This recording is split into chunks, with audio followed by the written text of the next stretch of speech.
পুজোর আগে বাড়িতে চলে এলো আরো একটা পার্সেল। এটা আমি নিয়েছিলাম মনীষাস ওয়ার্ল্ড থেকে। ফেসবুক খুললেই প্রচুর সেলারদের ভিডিও এখন আমাদের চোখে পড়ে। এর আগে এইভাবে কখনোই আমি শাড়ি পারচেস করিনি। এটা ছিল আমার প্রথম পারচেস কোনো অনলাইন পেজ থেকে।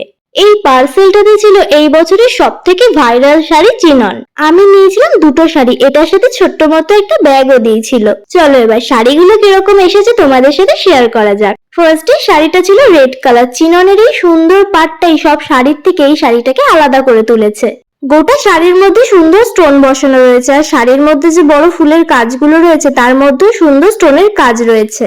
সেকেন্ড শাড়িটা নিয়েছিলাম ভায়োলেট কালারের উপরে। আগের শাড়ির ফুলগুলো ছিল একটু বড় বড়, আর এটার ফুলগুলো ছিল ছোট ছোট। ভিডিওতে যেরকম দেখেছিলাম শাড়িগুলো কিন্তু একদমই সেরকমই এসেছে। এবার বলি একই রকম শাড়ি আমি দুটো কেন নিলাম, যদিও দুটো আমার নয়, একটা আমার একটা দিদির। দুটো শাড়ি দিদি পছন্দ করে অর্ডার দিয়ে দিয়েছিল আমাদের অ্যাড্রেসে, সেই জন্য আমি রিসিভ করেছিলাম। দুটো শাড়ির মধ্যে তোমাদের কোনটা বেশি ভালো লাগলো আমাকে জানিও। চলো আজকের জন্য এইটুকু, টাটা বাই বাই, দেখা হবে নতুন কোনো ভিডিওতে খুব তাড়াতাড়ি।